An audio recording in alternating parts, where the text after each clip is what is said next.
thing. I'm sorry, he saw the same thing because he's the same man, but wrote it in the book describing the things that he saw. Said in 12:15, "It shall come to pass after that I have plucked them out, I will return and have compassion on them and will bring them again, every man to his heritage, every man to his land." When it is a time of depletion, be aware that the Lord wants to refill. The New Testament orders keep being filled with the Spirit, speaking to one another in psalms and hymns and spiritual songs, singing and making melody in your heart unto the Lord. We Pentecostals need to be very cautious lest we make a one-time experience out of a continuing experience of God's provision. It is not sufficient to be able to testify, "Thank God I've been filled with the Spirit." 1927 in my case. God gloriously filled me with the Spirit. If that's so, brother, why are you so dry today? Most of us leak, you know. Even if you've not been set on fire, you'll lose it. But God, in Christ, is compassionate to the smoking wick. Amen? Where are we on the tape? 42 minutes and 46 seconds into it. Well, that's good. That's the introduction. Now, I want to preach the sermon. Point 2 is the sermon. Point 1 was Christ the servant of God. Point 2 is Christians, the servants of God. Did you note as you read through the Gospels how many times Jesus refers to his commission to repeat his ministry? As though what he did in the 3.5 or so periods of time that he was here was not sufficient. That this had to have a continuum to it. Over here him say in John 15:16, "You haven't chosen me, I've chosen you, and I have ordained you that you go and bring forth fruit, and that your fruit should remain." Or in Matthew 28:19-20, in that commission, "Go. Go ye therefore, teach all nations, baptizing them in the name of the Father, and of the Son, and of the Holy Ghost, teaching them to observe all things whatsoever I have commanded you, and lo, I'm with you always, even to the end of the world." Or John 20:21, "As the Father hath sent me, so send I you." He told the disciples that. He tells us that. The same calling with which God called me, I have called you. What's the calling with which God called him? Well, first he was chosen. So here he says, "You didn't choose me. I chose you." The second, he was beloved. Don't ever lose sight of the fact that in God's choice comes God's approval. You are beloved because he chose you. One day in a season of despondency and feeling uselessness that my wife had, and all wives have it when the children are gone from home and the husband is kind of elevated in his work and busy and she doesn't see any usefulness, she told me, "I have no reason to live. No reason to live whatsoever. You don't need me. The body doesn't need me. There is no church that needs me. I don't even know why you love me." And I said, "Honey, I love you because I chose to love you. And that's enough." And it got through to her. She's not loved by me because she is lovable. She's loved by me because I chose to love her. Her being lovable made the choice easier.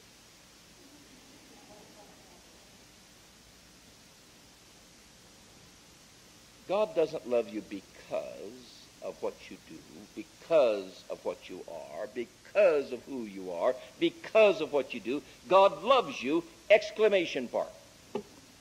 He loves you. You're his beloved because he chose to call you his beloved. He chose you to associate with him in ministry. And in that choice, you have become beloved to God. In Christ's calling, he was referred to as well-pleasing. In God's calling of us, he wants us to be well-pleasing. "Well done, thou good and faithful servant."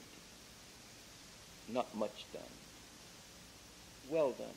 Done in such a way that it is pleasing to him. I suggested that Jesus was well-pleasing to the Father because he did nothing independent of the Father. Please remember, students, as you get out, that the heart of sin, the prime of sin, is independence, the exercise of self-will.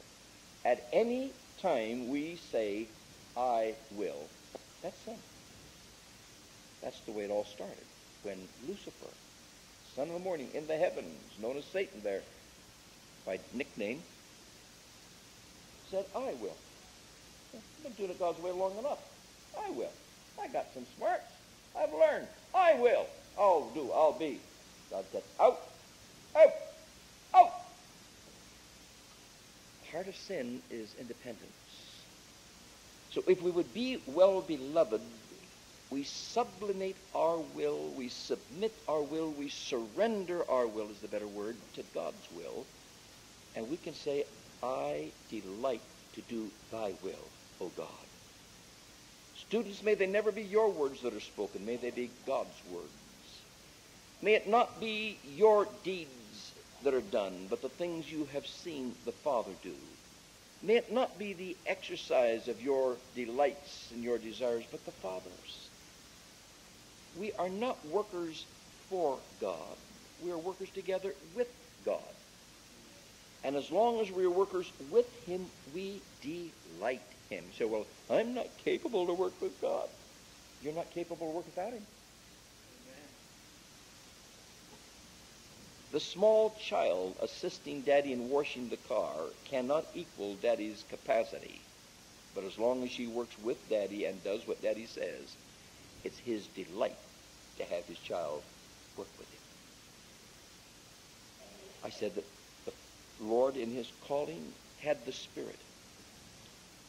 And none of us is without the Spirit. What a heritage God has given to us in the Pentecostal ranks. We have forgotten more than many in today's generation are just now learning. Would to God we could forget a few more things.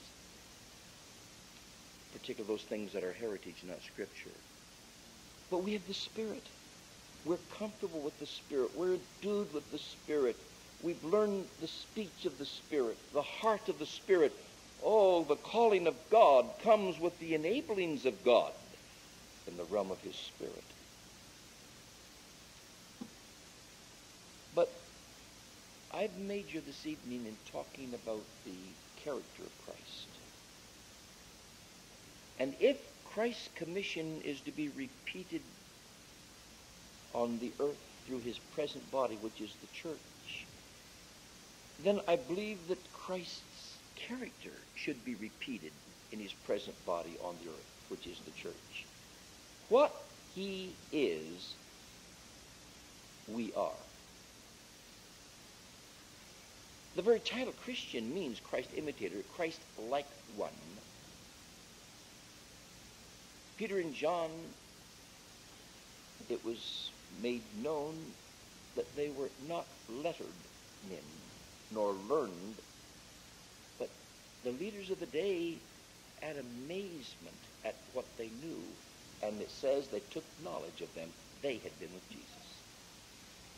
In that intimate association with Jesus, and what they did not know was that now Jesus by the Spirit was in them, the same amazing wisdom and character that was seen in the man on the shores of Galilee was seen in the men in Jerusalem, Judea, Samaria, and the uttermost parts of the earth.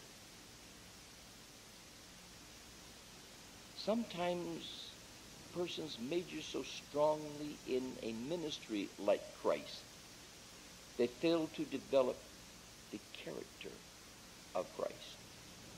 But as I said this morning, what you are speaks so loudly, people can't hear what you say. You first are the message, then you declare the message. Let's go back to the character of Christ. He said in Acts 1:8, you shall be witnesses of me, not do witnessing for me. You will be witnesses of me. People will see you and see me. I read in Ephesians 3:19 that you might be filled with all the fullness of God. Do we believe that?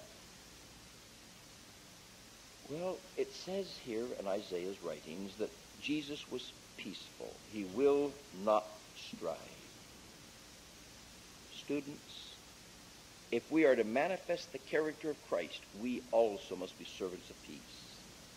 Remember, the other words are that he did not argue, quarrel, brawl, wrangle, or fight. Neither dare we. Paul said to Timothy, 2 Timothy 2:24, the servant of the Lord must not strive, but be gentle to all men. I'd just like to say that leadership that must be enforced with strife, arguing, and quarreling is not divine leadership. Jesus didn't do it, and he's not pleased when we do it. Jesus was able to maintain his cool at all times. For several reasons. One, he knew who he was, so it didn't matter whether others understood it or not. He knew he had been sent, so the fact that others said you aren't sent didn't destroy him. He knew the message was God's message, and the fact that people said God wouldn't say anything like that didn't disturb him at all. If you really know, you don't lose your cool when somebody says, I don't believe it. Know what you know. And know it so thoroughly, you're never threatened when somebody challenges it. Second, Jesus was patient. He will not cry.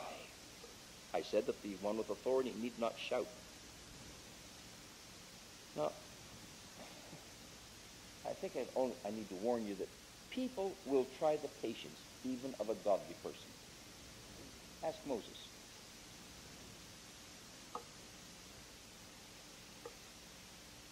Your patience will be put to the test. There are persons who delight in seeing how much pressure you take before you blow.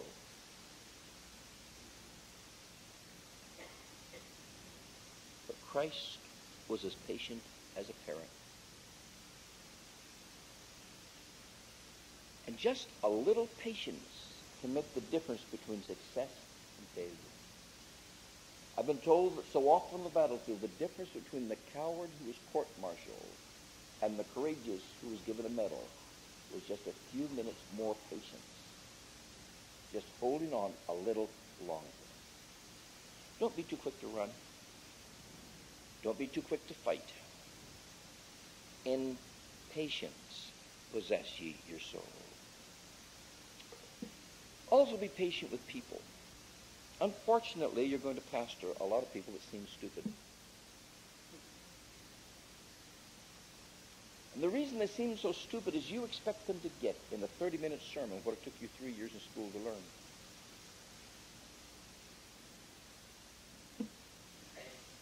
Your attitude is, any fool can plainly see this. But you didn't plainly see it. It took line upon line upon precept upon precept. You had to hear a little, there a little, and finally, when it all came together, he said, I see! Okay, do the same thing to your people. Give them a line upon line upon line upon line upon precept upon precept upon precept upon precept. Here a little, there a little, and trust the day will come when they say, I see! However, I want to warn you, it probably will not be under your ministry. It'll be when a guest is in the pulpit. And he says it one more time, and they come up to you and say, did you ever see anything like it? This is fabulous. Oh, I wish we could keep him here. You say, oh, I sure would like to get him on the next plane out.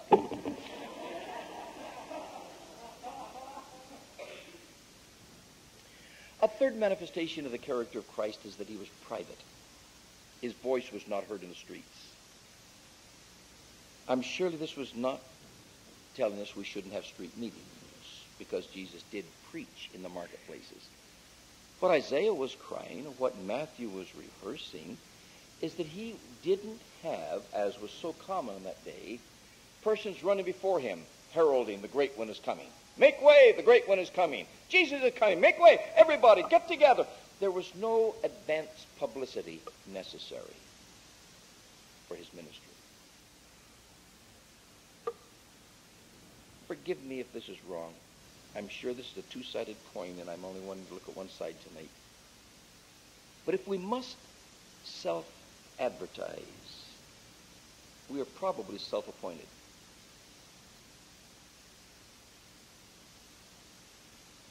If you must constantly tell your people how great you are, you probably aren't.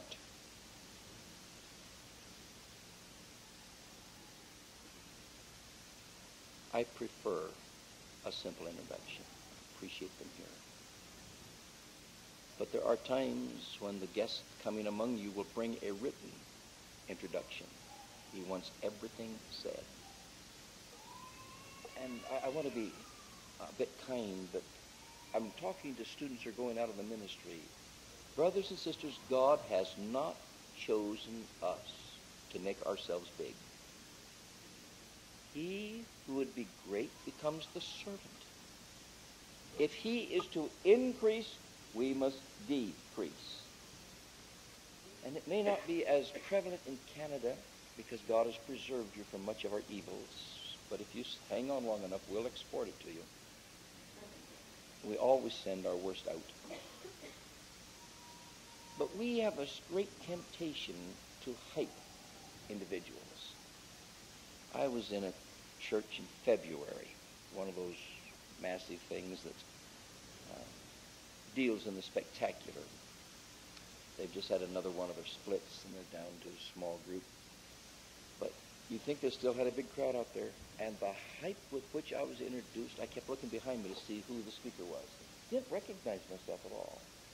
So unnecessary. If you have a message, we don't have to hype the messenger. And if you don't have a message, there's no sense in hyping the messenger. Do you remember the story of Ahimaaz and Cushai, the days of King David?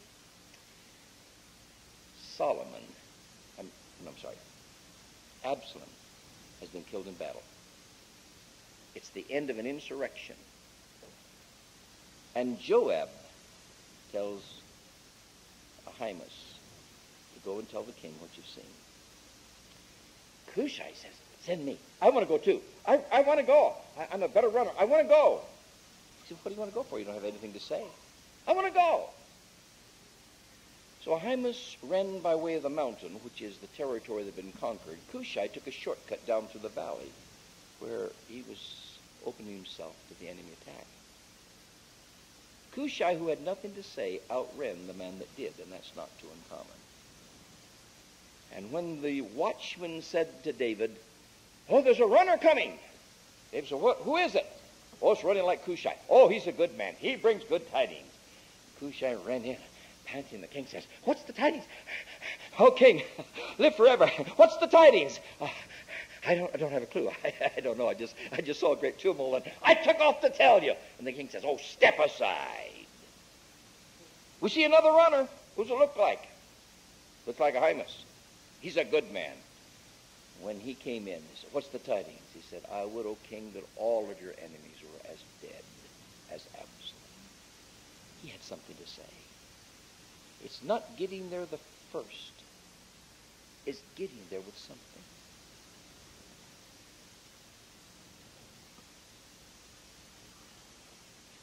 He was so patient.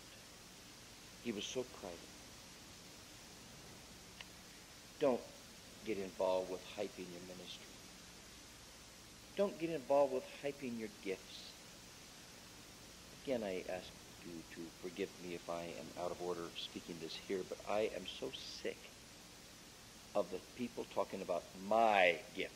My gift is, my gift is, my, you should see my gift in operation. I really am not that interested in that gift. I do enjoy the gifts of the Spirit. But they've so hyped their gifts. I am a this, I am a that, and I can do this, and I can do that. And when they get in the convention, they try to outdo one another. Years and years ago on the radio, we had in the States a program called Can You Top This? One person told a joke, people laughed, and then another person on the panel told a joke trying to get more laughs, and somebody else tried to top it. I've seen that in Pentecostal circles for years. There comes a message from the Lord, and somebody else says, yeah, I can do that too. Listen to me. Thus saith the Lord. And they say probably the same thing, but a different way. And the third person says, I want you to see, I can do this too. Yea, verily. I've been present where 5 or 6 people said the same thing. You kind of have the feeling that God is losing track of what he has said. or that we have some show-offs who are more interested that we know they can do it too than that we flow with what God has said.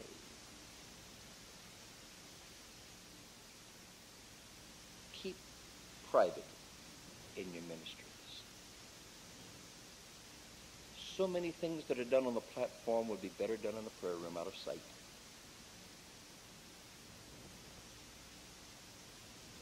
I know it makes for better love offerings if you cast the devils out on the platform, get the fill of the Holy Spirit, especially if you can really do it in a demonstrative way. Every eye closed, every head bowed. Now plead the blood, lest this demon come into you. And now I come out against you, you foul, dirty spirit of hell. You know, you can make a real show out of it. It's good for bucks. But it sure is calling all attention to you. And you have not been sent as the great one. You have been sent with a message of the great one. Maintain your private ministry. Yeah, what he is, we are. But what he does, we do. Everything he did was out of compassion. And our ministry needs to flow out of compassion. There was a season in my pastoring ministry when I became quite disillusioned with the missionary program of the denomination in which I was serving the Lord. I had in our midst a man who had spent all of his years on the mission field. He and I had been in college together. And I pled with him to give me a new missionary vision. I said, my old missionary vision is lagging. I've seen so many weaknesses in it, and I'm sick of it. Give me a new missionary vision. He says, no, you can't afford it. I said, yes, I can. I pled with him for 2 days, and finally says, you really want a missionary vision? I said, yeah. Okay. Don't say I didn't warn you. He took me to the Gospels and turned to passage after passage. It said, Jesus, seeing the multitude, was moved with compassion on them. And he healed their sick and preached the gospel of the kingdom. I said, yes, fine. I preached from those passages. Now, let's get down to a missionary vision. He said, that's the key to a missionary vision. When you see what Jesus saw, you'll feel what Jesus felt, and then you'll do what Jesus did. I said, is that simple? He said, no, it's that complex. Until the compassion that was in the heart of Jesus is in your heart, you're useless on the mission field. Whether that mission field is in Canada or Africa. He was compassionate. We must be compassionate. Jesus had compassion on the smoking flax. He fanned the smoke to find the flame. He didn't put water on it. And we need to be compassionate on the smoking flax. For many persons have never been taught to replenish their oil supply. They think when they got baptized, they got a lifetime supply of the Spirit. Now, don't run around quenching them, getting them out of the way. Pour a little oil in the vessel. Fan their smoking ember with the wind of the Spirit that's in you until they're aflame, and then teach them how to replenish the oil supply, so they're not dependent upon yours. Have compassion on them. There are others who have no access to oil. Give what you have, then show them how to drill for oil. Still others with a reserve of oil have tried desperately to remain lit in heavy winds. It's possible your flame would have gone out too if the enemy had been allowed to blow on you as he's been allowed to blow on them. Few of us have had to go through Job experiences, but a few do. They don't need the kind of comforters Job had and usually gets.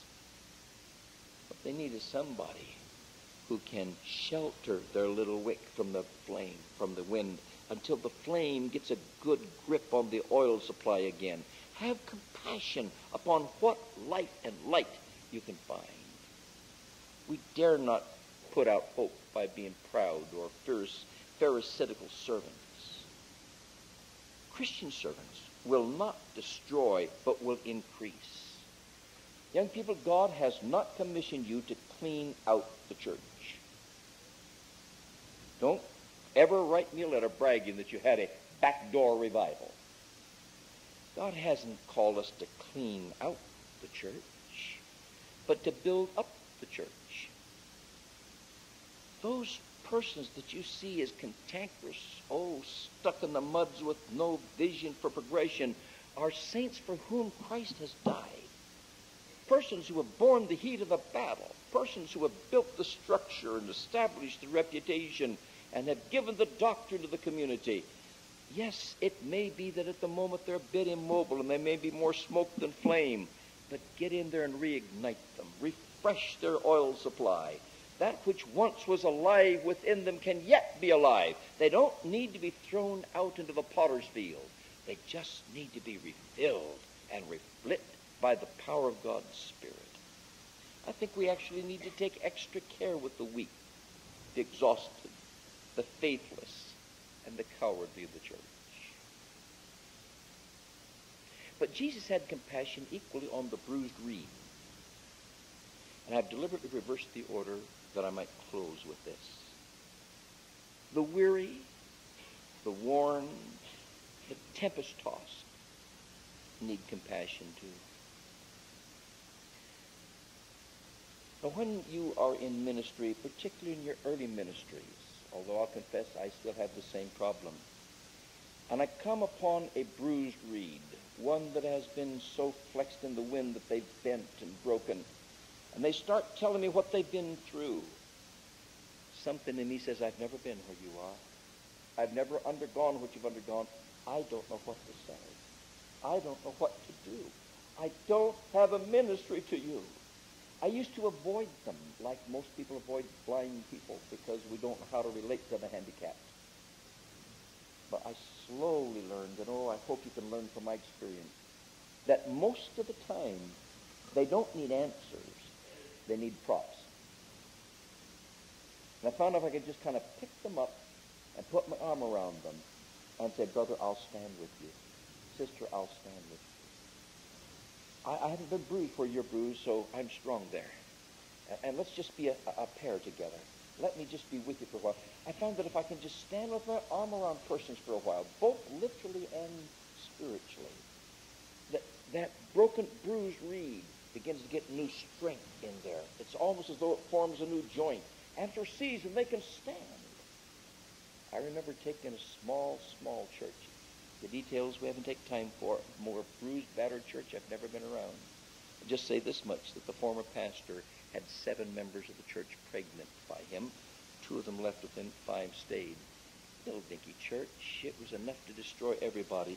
I didn't have any answers for that. I was an extreme moralist. I wouldn't even say it if I stepped in it. I didn't know how to handle this sort of a thing. But I did have love for those who were so hurt. And I found that just by loving them, God brought us out and developed a strong, an amazingly strong church that still is great and strong in the Lord after, 30 years. Jesus just loved persons. He didn't always have, quote, the answer. He was the answer. And most bruised people need the love of a pastor or parishioner more than they need a lecture from anyone. The weary. But remember, I suggested that it might refer more, and I think quite a few commentators say that this is probably more in reference to the reed of the oboe or the clarinet that the little shepherd boy would play. You'll have some in your church that have been overworked. Most of the work in the church is done by a small handful of exhausted people. It's been defined as a football team. 11 exhausted players on the field and 500 spectators watching. That's a standard church. Most people have to leave the church and go to another church to get any relief, because once they've ever become proficient in something, we never let them out. I'll not forget fairly recently. I started to say the first time, but let's take a more recent one. I'm just associate pastor in Dallas, Texas. One of the very key workers in the church, carrying a heavy load. Perhaps the most vital function they played for us was as the principal for our Christian school. Walked into my office and said, Brother Cornwall, I suppose you'll throw me out of the church for this, but I am so tired, I need to resign as a principal of the school. My husband wants me to resign, and at least for a year, just be a wife in the home. I looked at her and I said, Sister, we accept your resignation with love and thanksgiving for all that you've done. All I ask is don't leave the church. Nobody will be allowed to condemn you for being inactive for a year. You have earned a vacation. And she looked at me and said, What? Didn't expect that. It's amazing how the Church of the Lord survives the passing of people. So I suppose it might even survive allowing an overworked reed to lie in a reed box long enough to dry out and get a little rest. All the oboe players carried little reed cases. They do to this day. Clarinet players and reed players carry a little case for their reeds. And they were called in Judas' time, in the time of the Bible, the reed box. There are some people who have lost their music because they've been overplayed. They just need to be given a rest. Put them in the box. They may need a little shaving. They may have gotten fuzzy. They may need a little reshaping, but let them dry out first. Don't discard them or replace them. Rest them. In Jesus' time, these reeds were carried in a reed box. The Greek word is glossokemon. Unfortunately, in the King James, when we are told that Judas carried the bag, we use the word bag instead of box because the Greek word there is glossokomon. It's a musical term. It means the reed box. And I want to leave with this one concept. Judas carried everywhere he went a reed box that said to all persons, music. No one but a musician carried a reed box. Can visualize people following Judas, expecting the jubilance of joy and music. Soon he'll pause and we'll have the music and we'll dance and we'll have a joy time. When Judas would get a crowd, he would open the reed box, not to take out a reed, but to take up a collection. He was using the reed box to hold the lute. Do you get the message, or do I need to say it? How many in the ministry today carry slung over the shoulder the bag, the reed box, the glossokomon? To those who have any knowledge of spiritual things, they say, this is a pastor who will give us joy. He will be giving us music. Look, he carries the reed box. He plays the oboe. He plays the clarinet. Let's follow him. There will be rejoicing and singing and jubilation before long. But we hardly get together until he opens the reed box and begins to lay a need on us. And the people find they are being built, not made joyful. You know that I'm not anti-offerings. I believe that giving is the first step in worship. But oh, how easily we trade a ministry to people for a display to get from people. I don't know how to say it in such a way that I will be heard. It possibly cannot be transmitted with words. But some way, and the sooner the better, some way you need to learn that God does not support you through your ministry. God supports you, period. It may come as a result of your ministry, and it may not. I've gone through some severe dealings of God learning this lesson because I have the mental attitude that's the result of my culture. If I preach, I get paid. If I preach well, I generally get paid better. And then I begin to get calls from small places. And you know as well as I do that in the norm, the small church can't pay you as much as the large church. I have enough invitation from large churches to spend all of my ministry in the big ones. As a matter of fact, they would like it that way. They like to pass you from one big church to another. There's a certain something in their mind. If you have the big name, they love to say, "Oh, Dr. Cornwall just come to us from church such and such." But if that church had 75 people, they never mention it. If it has 7,500 people, then they love to brag on it. All the pricing. So the Lord put me through severe dealings, teaching me that He is the source of my supply, not my ministry. And all of a sudden, my ministry was no longer for sale. So if it feels in my spirit that I should go to the church of 75, big deal. My source of supply isn't from that church. My source of supply is from God. And I've been amazed at how many times the small church comes up with a better response financially than the big one. But that's not always so. I've had great offerings, great by my standards, taken from me and never given to me. The church ends up with an organ after I'm gone. One of the standard employees is, Brother Cornwall, we'll mail your check. Do you have your card with you? We'll mail it to you. The treasurer wasn't here tonight. About one time in 10, they'll mail it. That's just simply saying, I hope you realize you did this for free. I used to lose sleep over it, and now I figure they should lose sleep over it.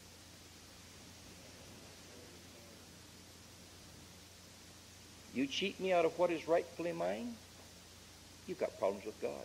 But I don't have problems with finance. Because God has chosen to convince me never to use the reed box as a money bag. To play the music for the people, whether there's a buck in it or not. To preach the same message if 2 people show up as if 102 people show up. To have the same compassion on the poor one who cannot return a thing as you would have for the person with good means in your church.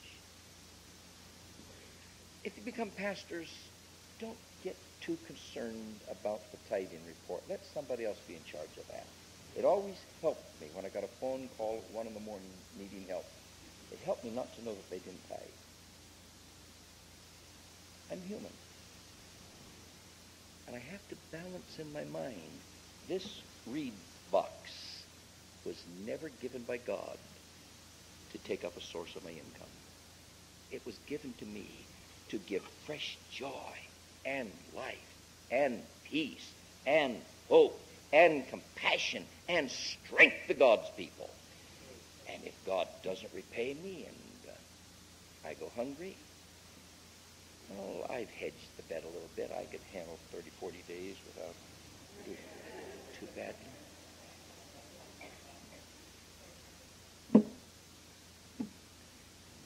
Have you heard me tonight? If we can't have Christ's calling and can't have Christ's character, I don't think we have a right ministering to Christ's people. If we can minister to them out of gentleness, out of love, without height, without self-assertion, without trying to get back for our good, the love of Christ will abound richly in our congregation, and we, the ministers, will lack nothing needful, and often will have beyond our needs. But the people will be benefited and blessed. Oh, Father, always this type of preaching is in weakness. How can I with words communicate what's become such an etched, almost branded thing in my spirit? Oh, God, we must have the character of Christ to match the commission of Christ. For if we do not come into the character, you will revoke the commission. And if we continue to minister, we're on our own. We're no longer the God-sent ones. God, you're really not that short-handed on preachers. But, oh, you are short-handed on persons who show, demonstrate, live, and minister in the character of God. Will you give these young persons compassion beyond their age? May they see with your eyes what you saw, that they may feel with their heart what you felt, that they may do with their life what you did. Just give yourselves unto them, unreservedly, ministering life to the people. Take from us any arrogance that would crush the bruised or quench the smoking. And help us, Lord, to bind up, to strengthen, to replenish the oil supply, to fan into flame what little life may be there until we can stand before you and say, Lord, that's it. I represented you to them. I gave them your word. And I dare to believe, Lord, your response will be, well done, good and faithful servant. Enter thou now into the joys of thy Lord. I commit the student body to you and its faculty. And the friends who have come, I commend them to you and to your grace, that you by your Spirit will bring us into your callings and into your character. In Jesus' name, amen.